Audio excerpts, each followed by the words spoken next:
masticate.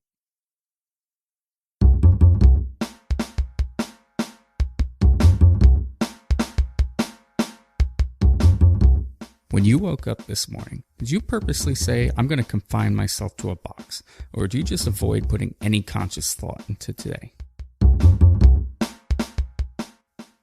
When you're busy going at it, literally or figuratively, do you ever find yourself pausing for a moment to realize what's going on? Or are you just reacting? When you hear the saying, may I have your attention please, do you continue as you were, or do you consider the information you're about to receive might actually be valuable? When I was growing up, my mother used to ask me to do things, and sometimes her reasoning was, because I said so. Looking back, I wish perhaps I took the time to pause, think, and consider the ramifications of my choices. Good Friday to you. Today is Friday, October 14th, 2016. This is episode number 25 of Pause, Think, Consider.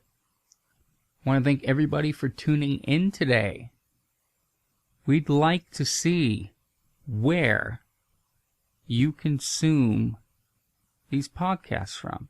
So please go on to our Facebook page, facebook.com/pause.think.consider, and also get to it from our website, and post a photo on our wall of you listening to our podcasts.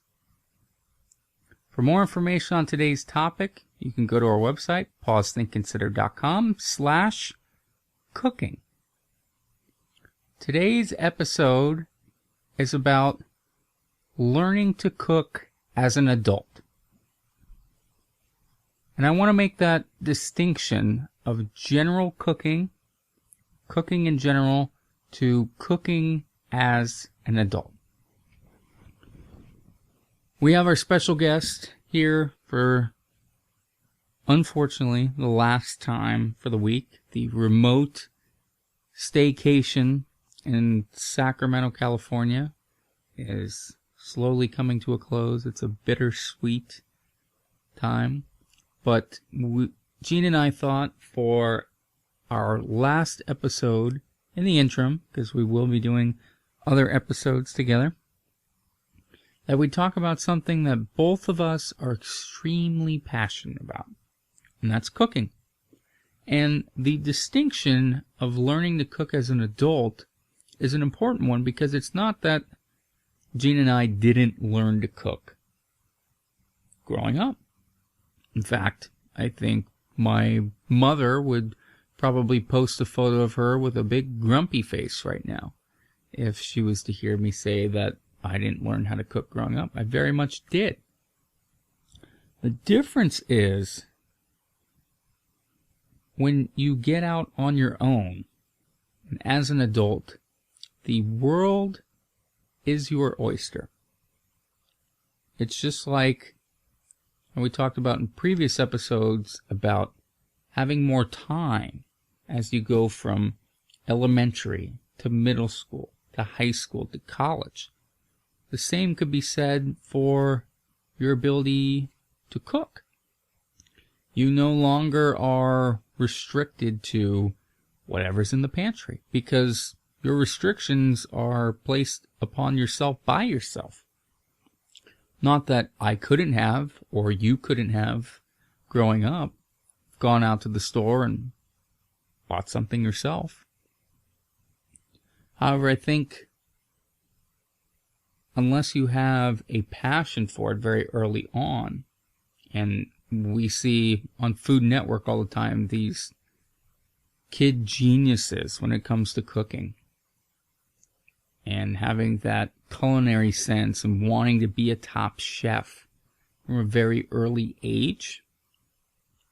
For a majority of us, it's when we move out and we're now living on our own, or just not living under our parents' house where every meal's provided for us, that we learn that sense of cooking. And for a lot of people, they go to the prepared food section of the grocery store, and they get something that's either similar to what their parents made or similar to what they've eaten out before, or they just eat out their favorite restaurant, and there isn't really much thought put into it. There isn't really much time or effort put into developing cooking unless you have an interest. And that's where, for Jean and I, it has developed and flourished into a huge passion of ours, both individually and collectively. The fun and exciting thing for our weekend, and this is birthday celebration week for Jean, is one of the things she wanted to do is to cook and make brunch together for all of her friends. And that sense of, not that Jean couldn't, very capable, could very easily put on a brunch by herself. And it's not a matter of that it would just take less time because I'm helping. It's more of that collective experience of doing it together. And that's what we really want to talk about. Not only just cooking and learning that cooking sense for yourself, but then also learning to cook with other people and to make food and cooking a passion, and how it can bring people together. It can create a sense of pride and just having a joy with food. I think for so many people, meals are viewed as a necessity. When I view breakfast, when I view lunch, dinner, the occasional dessert, I view it as an experience. An experience that I get to take that's could be different or could be the same on a daily basis. And I genuinely look forward to each and every one of those and taking that experience every time, whether I'm eating out or I'm producing it myself. But it's definitely something that nature versus nurture was nurtured. Not that, again, that our families didn't teach Jean and I how to cook, but yet we've taken it to the nth degree. And we have a lot of resources that we can share. A lot of articles, a lot of sites, a lot of individuals that you'll be able to take some of our suggestions, take some of our ideas, and explore yourself. Teach yourself, even if it's one thing. Maybe you still do TV dinners for every other meal, or you like to eat out for every meal, but you've got one thing that you've tried, you've explored, you said, you know what? I'm going to go try this just for the sake of exploration. If we're keeping with our goal of doing something creative each and every week, this is based off of the imagination episode that we did several weeks ago now, which is remarkable to think it's been several weeks. But several weeks ago, I will post to it on the website if you'd like to go back and listen. But this would be a great way to do something creative, to learn how to cook something, to play around with a different spice, to try a different cut of meat, a different vegetable, a different grain, just something different, and explore. So, I think in order to go back and to really understand and to provide context for how you can find your culinary sense and your exploration and love for food, I think it would be helpful to hear how Jean and I found our love and some of our inspirations. So, without further ado, here's Jean to talk about her journey and her exploration with food. So, like Jesse, I kind of learned to cook growing up. And when I say kind of, everybody seems to have their cuisine that they cook with. And my parents were very American-centric. You had your protein, you had your starch, and you had your vegetable. So usually there was some sort of meat item. Sometimes they branched out and did something like succotash, which I think is German. Sometimes you would do a bean and rice thing, but usually it was a meat. There was a meat, there was some sort of starch, probably a grain or a potato. We had lots of potatoes. And then there was a vegetable, usually frozen or from our garden. And sometimes things would be in casseroles, and sometimes things would be in soups, and sometimes you'd throw everything in a blender and add some spices. But for the most part, that was my general nutritional guideline. You have your protein, your starch, and your vegetable. And the spices were all pretty much consistent. We didn't really branch out that much. And going into the real world as an adult, I kind of had this mindset. And the more I've cooked, the more I think of it as a language. There's all of these sort of studies that show how once you learn to think in a language, it is almost impossible for you to think of ideas that don't exist in that language.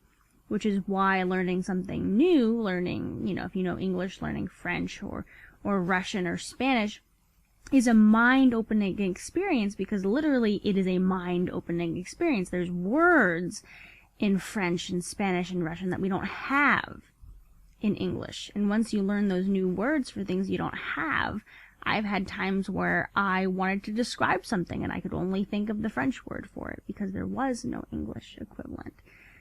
So I constantly think of learning to cook as that mind-opening experience. I became a vegetarian. I was in college when that happened, so there was a dining hall. I didn't really have to do much cooking for me or for myself. And when I got into the real world, I thought very much in terms of that same layout. There's starch, there's a protein, and there's a vegetable. And I thought in terms of the same spices. And because of that, my food choices were very, very limited, and especially since I was a vegetarian, trying to cook vegetarian with that mindset is very limiting. And I spent a lot of money cooking for myself because I had to buy really nice, high-quality ingredients to make it taste well. And a lot of the times I wouldn't buy prepared food, but I would buy things that work well together, like a goat cheese, strawberry, spinach, balsamic salad. Wonderful, delicious, so simple, so expensive to make. It wasn't really until I came to Sacramento and Jesse challenged me to have a food budget. It was kind of a combined challenge. He said that you couldn't eat sustainably and have a good grocery budget, and I said, well, that's bullcrap, and then I tried to do it.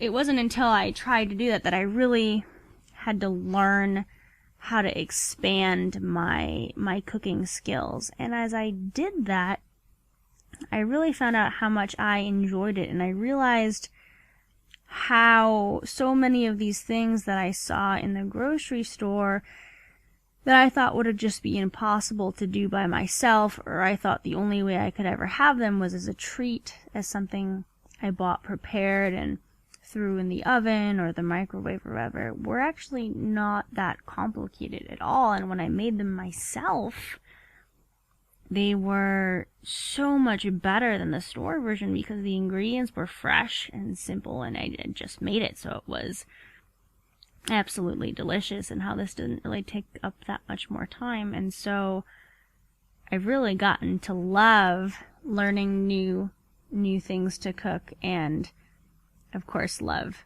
eating those new things and sharing them with people. That's great, Jean. For myself, a little bit different. A little bit different of a journey. My mother is vegetarian, like Jean. Jean's actually transforming a little bit more towards vegan than vegetarian. But so, growing up, I don't remember the exact ratio. My mother would probably know and probably remember. But it was something like once or twice a week we would eat meat. And my mother just didn't necessarily believe that we needed to have meat every day. Which is why it's fairly ironic that now I've transformed and taken on very much a paleo diet where basically 3 meals a day you're having some sort of an animal product. Not necessarily meat. Meat's more lunch and dinner, but very different from how I grew up. And I took an interest. My late grandfather was a huge inspiration for me in cooking, and where I really started to find a love for it. I really enjoyed making things like pancakes with him and having that recipe and creating it together and putting on the apron. It was a whole experience. But it wasn't until I got my own place and I had to get my own groceries. And even I can remember the first trip I took out to Costco. And my parents were incredibly generous. They said, we'll get your first load of groceries. And I basically we went up and down every single aisle, my mother and I. And through her suggestions, picked a lot of things that I did enjoy over the years. And then as I started cooking more, and I had to physically do it for myself, I realized I wanted to be more creative. I wanted to explore more. And then as I transformed into taking on the paleo diet, I found I had to be even more creative. Because now I was eliminating some major staples of really my entire life.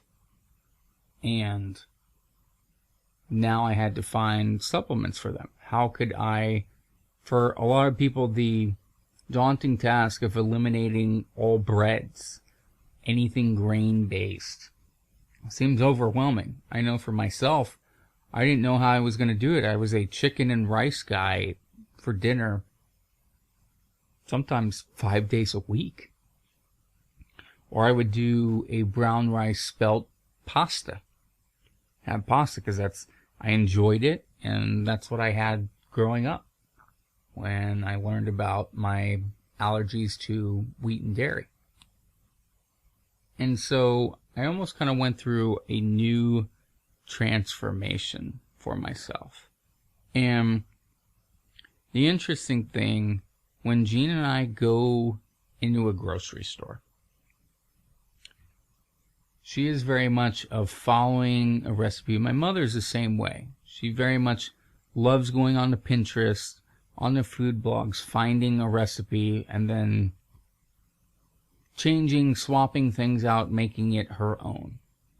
For myself, where I really enjoy cooking and really enjoy grocery shopping, is I can walk into a store and based on what's on the shelves, I'm able to put together a menu or a recipe myself. Now, it doesn't mean I don't refer recipes online. I have my specific sites, which I will share here in a little bit, that I use as references, because there's certain techniques, there's certain cuisines, as Jean mentioned, that you're familiar with, but if you've never made a curry before, to walk into a grocery store and say, yep, I'm making curry, your success rate is probably not going to be very high. So I try and use it as a reference guide. maybe the first time I make something I've never done before, I'm going to follow that recipe to a T. But after that, it's fair game. And then you start throwing in different appliances, different cooking appliances. A slow cooker, a crock pot, using a barbecue, using your oven, using a blender, a nut milk bag. All these different contraptions that you can leverage and utilize. It can be overwhelming. But the sense of creating something myself, and it's potentially because I no longer play music, and I played it for most of my life through school, going from the 6th grade on through college. Having that creative outlet. While this podcast is certainly a creative outlet, I view cooking as another creative outlet. It's no different than me playing the drums. It's probably more enjoyable for people, although maybe not. If I decide to swap out salt with the sugar, that might not be as enjoyable. But that's my story. That's Jean's story. So now, enough about us personally. Let's get into how you can start on your way. How you can start your journey. And I found it very helpful. And I'm very much a research-centric, as we talked about yesterday. Somebody that likes to have as much information as possible with my decision-making process. So I'm very research-oriented, very research-driven. And I'm the type of person that will read hundreds of blogs, go to hundreds of sites, get hundreds of opinions, and then distill it down to the select few that I really enjoy reading and that I trust. They're my go-tos. And there's been a few over the years that have been tried and true, and some that I've recently discovered that are great reference guides. But I first want to go to Jean. And Jean, if you wouldn't mind, what have been in you learning as an adult, in adulthood, what have been some great sources of inspiration? What have been, whether it's books or podcasts or articles or sites, is there anything out there, a short list, that you would encourage people just to start getting those brain waves going, to start exploring and learning in adulthood to become a better cook? I think my world was completely blown open when I had the genius idea to start looking at cookbooks in the library. And a lot of people think of cookbooks and they think of something gourmet, tons of ingredients, really complicated. The wonderful thing about the economy crashing was that there are tons of cookbooks out there. I think my favorite one is called Broke Ass Gourmet, where it's a bunch of college kids or someone who recently graduated trying to cook on a budget and throwing a couple things together. And they're college kids, right? So it's only a few ingredients. It's a couple things you have lying around, a couple simple flavors, doesn't take very long, and it's mind-blowing. And I went to the library, I got, between 5 and 8 cookbooks, and I just started going through them. And I just started cooking stuff. And when you start cooking stuff from them, you start to learn, oh, I make a sauce this way. Or salad dressing? Salad dressing is as easy as a couple things in olive oil and maybe some vinegar. Wow, that's crazy. Tomato sauce? I don't need tomato sauce. I just need a can of crushed tomatoes and some garlic and saute it. Like, wow, that's crazy. And you just start to pick up these little skills here and there. I like the cookbooks because you go on the internet, you can get so many things that are so complicated and require so many ingredients, and it can be hard to find something that exactly fits your skill level. And if you go to the library, you can find a free cookbook. I mean, you have to return it eventually, but free cookbook that's going to fit exactly your skill level, exactly your budget, exactly the type of cuisine you want to learn how to cook. And you can start from there. And if you really like it, you can just not return it and pay for it, or you can order it off of Amazon used, and it'll be great. So that is where I would start. That, and find a grocery store that has a bulk section. Because one of the most prohibitive things for me when I was trying to learn how to cook was recipes that involved more than one spice. Because I would see 5 or 6 spices listed, and I'd have to buy a jar for each. And then I know what my parents' spice rack looks like at home. There are things there that were used once 3 years ago and will never be used again, and I didn't want that. But if you can go to a bulk store, and it's the same thing with flours and different types of flours, or cocoa powder, or any other ingredient, you can just buy what you need. Because you're just buying what you need 5 spices, you can buy 5 different spices for $5. All you need, and you can come up with a really great recipe. So those are my 2 suggestions: is library, bulk cooking store. Yeah, that is great advice, Jean.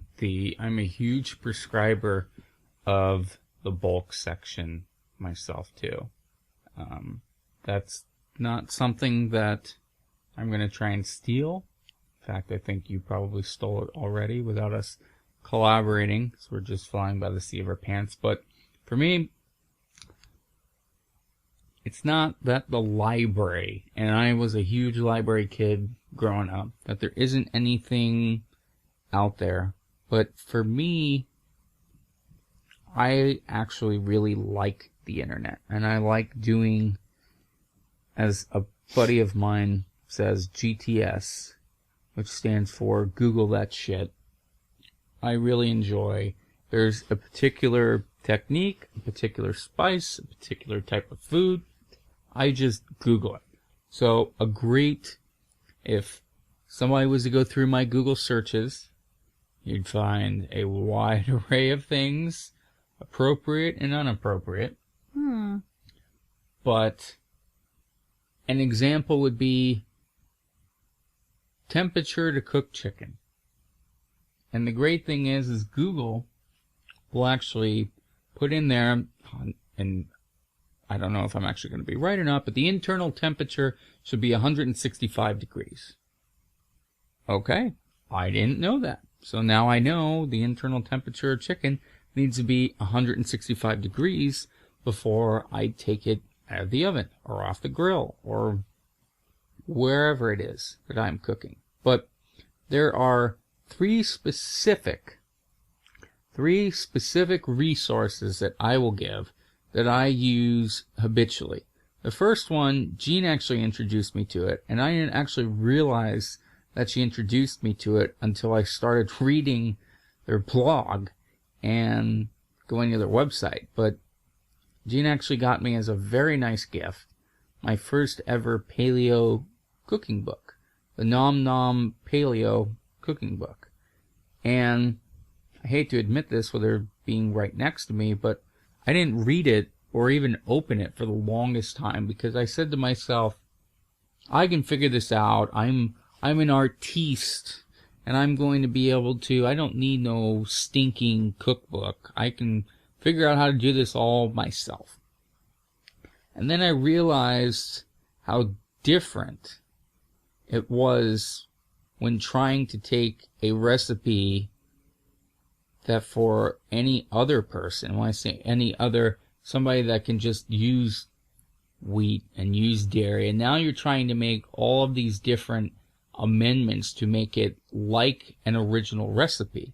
I didn't realize how tough it was until the first time I tried to make a non-grain bread or a non-dairy based ice cream, or utilizing sauces that didn't have any gluten in them. And then I became aware that I needed some resources. And so, Nom Nom Paleo, the website, is a great resource. Whether you're paleo or not, just the ideas, and there's a lot of Asian fusion style cooking, but just the way that it's laid out. She does have a book that she provides. I'll link to it on the website. But that was my first inspiration. The second one, and I've probably promoted this individual so much that I should probably get some sort of kickback, although I'm sure he's gotten absolutely zero traffic off of my promotion. But Tim Ferriss, 4-Hour Work Week, 4-Hour Body, and my favorite book out of all those, The 4-Hour Chef. And to be completely transparent, that book is not just about cooking and not just about being a chef, but there is a large portion of that. And just the concept of being able to teach yourself anything. And he essentially taught himself how to be a world-class chef without going through culinary school and all the experience that the other world-class chefs did. Now, he had access to a lot of them and was able to interview several of them, but the book talks about in 2 parts, one about cooking and the other about being able to learn and teach yourself anything. And there's a great, I will link to this video specifically because it aligns very much with my personal philosophy when it comes to seasoning. Because like with Jean, I know, again, it was my first haul at Trader Joe's. I just grabbed any and every seasoning. I still have spice jars left over from when I moved into my place over 3 years ago. Probably should use it up, but that's because I didn't really get the things that I use on a consistent basis. But I'm highly judgmental and critical when it comes to going out to eat and those foods. Because, not that I'm a world-class chef, or that anyone else would necessarily like to eat my food that I make, but I enjoy my food. And that's really the most important thing. And so, if I'm going to spend the money and the time and the effort to go out to eat and pay effectively double to triple the cost that it would be for me personally to buy all the products and to create roughly the same dish, it's got to be good. Doesn't necessarily need to be great or something that I'm going to remember for the rest of my life, but it needs to be good. And from all my years of watching the Food Network with my father, I'll never forget Robert Irvine on Restaurant Impossible. He would always work with the chefs in order to help teach them new recipes. And he would always have different seasonings, it was very simplistic. And the number one takeaway that I took from him and his teachings is as long as you use salt and pepper on anything that you make, maybe not sweets, but anything that you make, it will taste better than if you use nothing. And so whenever I go out to eat, and Jean always asks me, oh, how it was, that is the number one thing that I say is, not bad, I wish they used some frickin' salt and pepper. And I've got another buddy of mine, he brings up a really good point on the salt and pepper deal, is that when you go to a really nice restaurant, like a high quality, great restaurant, and I know I always give Jean a stink eye because she salts everything. Everything. But you go to a really nice restaurant, They don't have salt and pepper on the table.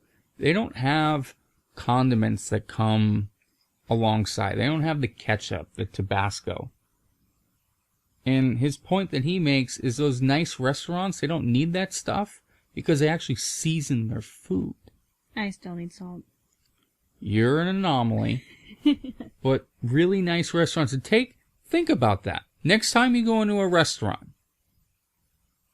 look and see if they have condiments on the table. That should tell you something about the seasoning of the food.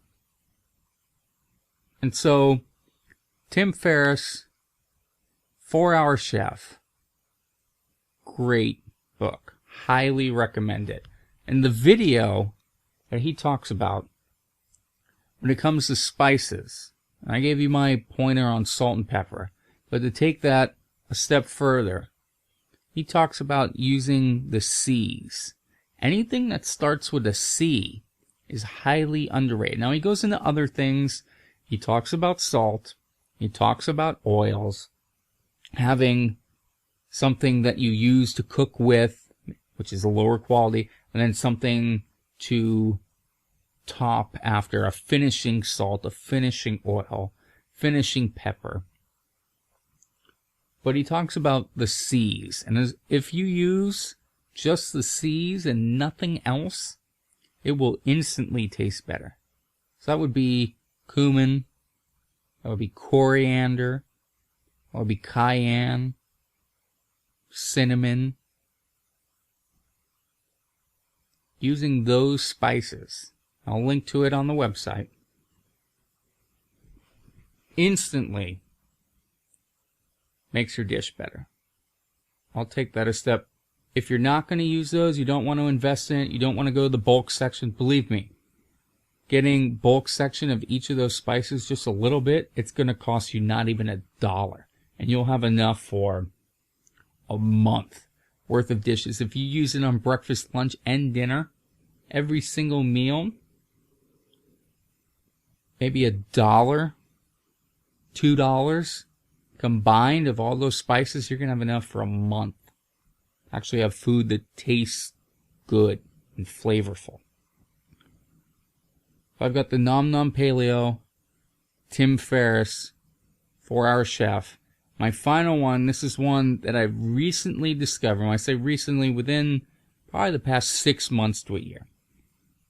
It's a website called The Kitchen, and the spelling's a little off. I'll link to it also on the website. It's the, T-H-E, Kitchen, K-T-C-H-N. They leave a few letters out there. And their main site, Apartment Therapy, which has a very homey IKEA type feel, although it being on a higher end, what I really appreciate The Kitchen and their site is how they break down any and everything. So many of the techniques for whether it's doing bases, like chicken stock or cooking eggs, they have a step-by-step process. They have a video you can watch. They have a pictorial. They have it written out. So for every type of person, regardless of how you learn, they have a method for you to learn. I've used them. I've learned how to make kimchi. I've learned how to do a hard-boiled egg. You might think doing a hard-boiled egg, oh, how hard is that to be? How often do your yolks have a gray line around them? Until I learned about this technique, I didn't realize it. And then I realized that every single time I'd ever done hard-boiled eggs, it was grayed, which meant that I had overcooked them. I boiled the shit out of these eggs. How bad can an egg that's overcooked be? Well, try making a perfectly cooked hard-boiled egg and see how much better they are. Up the ante with a farm fresh hard-boiled egg, and your mind is blown. So that's 3 different things. Gene gave you 2 different things. But let's try and combine our forces together. We've been doing it for the whole week. We've been combining and coming up with 3 different things that you can do. So you've got our different resources that we've leveraged in order to help with our cooking and culinary expertises. What's some things you can start it off, Gene? This is talking to somebody who maybe they haven't started. They're 49 years old. They've been doing the TV dinners. They really have little interest right now in going and cooking. I know I want to promote it ever so briefly. The p3bgirl.com. Mm-hmm. Your passion blog project where you talk about being able to eat on a budget, sustainably, and eat more than just peanut butter, and be a female, not quite bodybuilder, but a muscular, athletic woman. And so, I know this is probably a softball question for you, but you're going back 2 years now. You're getting ready to explore. What's the first thing, what's the suggestion that you need to do to get yourself off the couch and cooking? What's going to motivate, what's going to sway me towards cooking myself and starting this exploration of learning to cook as an adult? I would say first to define your goals and kind of a little bit of what you want to create, because that's going to point you towards your resource. I mean, when I was trying to figure things out, I wanted simple, I wanted not too many ingredients, and I wanted fast and practical. But everybody has different goals that they have. I mean, as you've heard, Jesse and I have very different diets, very different things that we eat, and so we gravitated towards different resources. I need to be a bit more budget conscious in my choices, and I do a lot more cardio and endurance work, so then again, my dietary habits are changing, are going towards more. I was looking at more athletic blogs or books tailored towards athletes. So I would say define your goal and how much time you want to invest, because that can point you towards a good resource to start off with.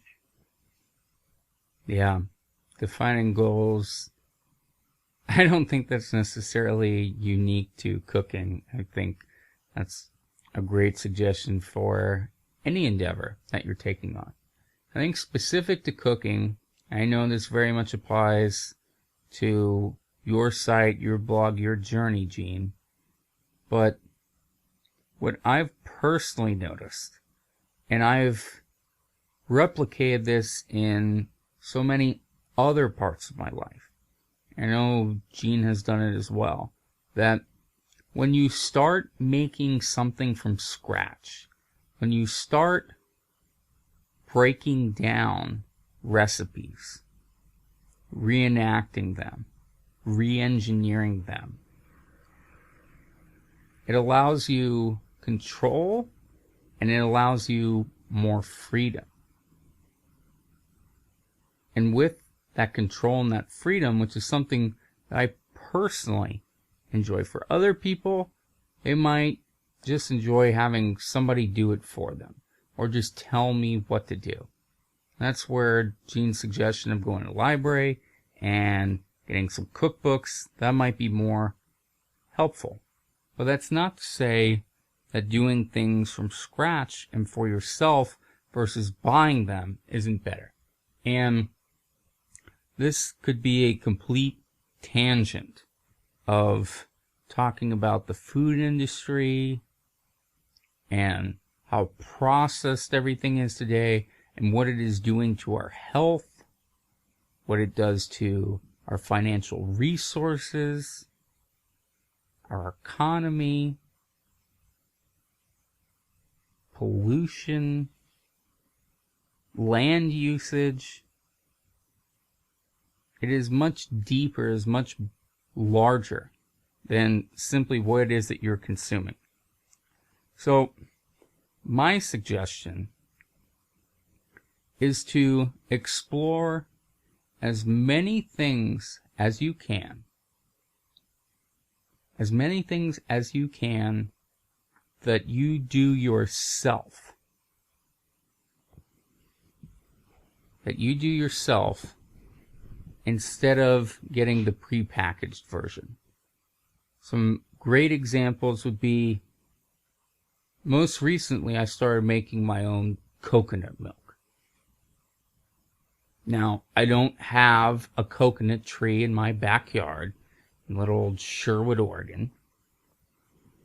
But previously, I had bought the cans, and I would get the non-solidifier version, non-gargum. So it would be $3 a can for coconut milk. The high-fat version, because being paleo, we're not afraid of fat. But, as I talked about, distilling everything down and anything that you can make yourself doesn't necessarily mean that it's better, but you have more control, you have more freedom. So when I started making my own coconut milk, not only did the cost go down to about a 1/16, but it allowed me to leverage it in so many different capacities in so many different ways than I had previously done before.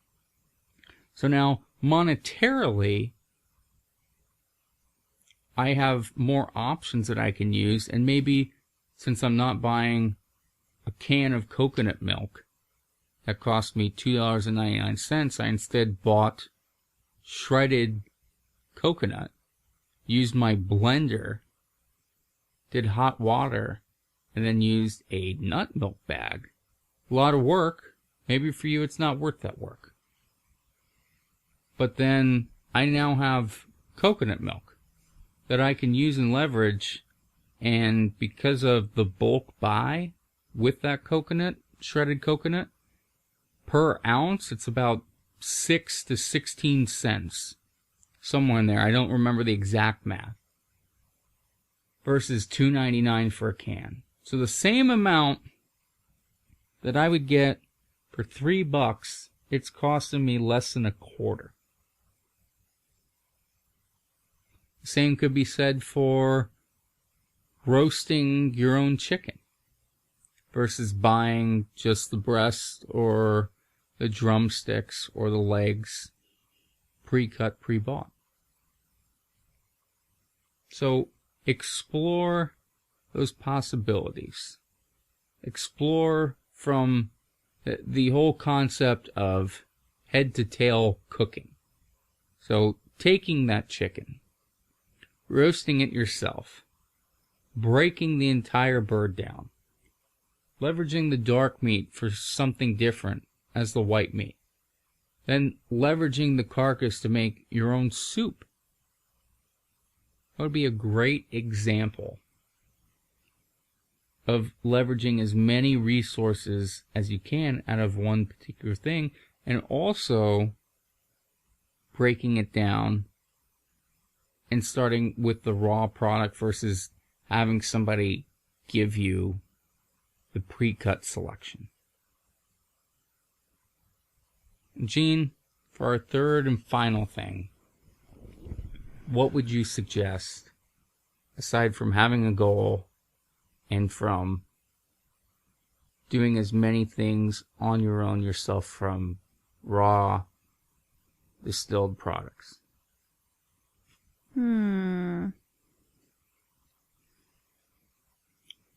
I would say find a friend. Find someone you can talk to about cooking, because it's amazing. Once you start discovering things, you're going to get excited. You're going to want to talk about it. You're going to want to share. You're probably going to have a little bit of extra, whatever you have, and you're going to need friends to sample it and try it, or maybe bum some off of because you don't know what to do with 5 jars of apple butter. So find a friend, or find 2, and that you can share this experience with. And if you don't have a friend you can share this experience with, make one. Either go to a meetup group or a cooking class, or get one of your friends hooked and convert them over to the dark side. Great. So in recap, we have talked about the topic of learning to cook as an adult. And that's not to say that you haven't learned how to cook, or we haven't learned how to cook prior to adulthood. But as we've talked in previous episode about time, having more time accessible later in life we get, the same could be said with your opportunity for cooking. Jean shared her story about her transition to vegetarianism, and then what has become her personal project, the P3B Girl, and learning to cook on her own and being challenged to sustainably create food on a budget for herself.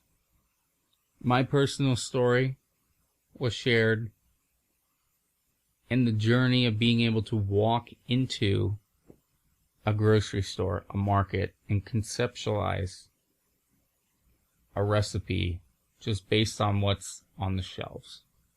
We shared different resources that we'd suggest personally that helped us get to where we are today.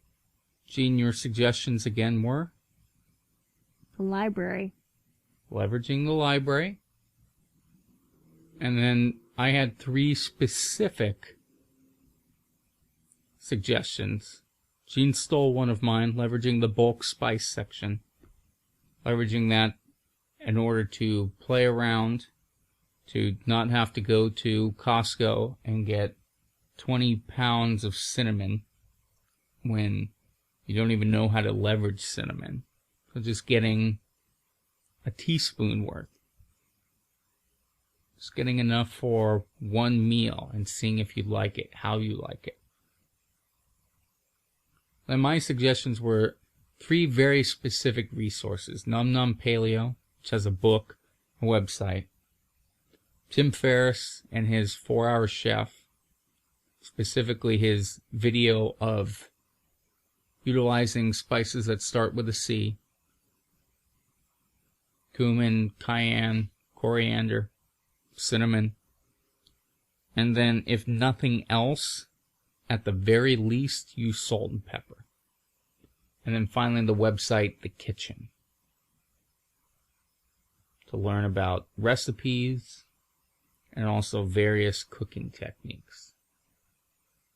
And then, aside from our specific personal resources that we've leveraged, 3 different tips that we gave to get you off the couch and cooking. First being, which Jean suggested, setting goals, which you should really do for anything, but especially with cooking. What are you trying to achieve? Is it potentially you're trying to decrease your budget? Maybe you're trying to eat more sustainably. Maybe you just want to eat healthier. You want to save yourself more time. You don't want to go out to eat as much. What is your personal goal? And my suggestion of trying to work with as many raw, from the beginning, resources as possible. When I say that, instead of going out and buying chicken breasts learning how to work with an entire chicken. Instead of going and buying a can of coconut milk, learn how to make your own coconut milk. Instead of buying a pastry, ice cream, soup, broth, learn how to make it yourself. Not only will you find a sense of accomplishment from doing that, but you will also find that it opens up your possibilities and will decrease that fear. The fear of not only failure, but the fear of being able to take on different techniques and to diversify. Because when you start out cooking, when you start that journey and the desire to work with food more, it can be very overwhelming. There's so much information out there. So if you can learn how to work with the whole raw product and how best to leverage that, that's going to set you up for success. And final suggestion, as Jean gave, find a friend. Find somebody that you can share the experience with, because while it's great to sit in your own apartment, your house, and throw up on Instagram or Pinterest that great cake that you just baked, it's that much more satisfying to share it with friends. And if you don't have friends, maybe you just move to a different area, or a bit of a shut-in. There's meetups, there's all different kinds, cooking classes, there's all different kinds of resources that you can leverage in order to, as an adult, take the journey and begin to maybe have the same level of passion that Jean and I do for cooking. I want to thank everybody for tuning in today, and especially for tuning in all this week to listen to Jean and myself tag team this week of Pause, Think, Consider remotely in Sacramento, California. For more information on today's topic, please visit pausethinkconsider.com/cooking. I look forward to talking to you all again next week on Pause, Think, Consider.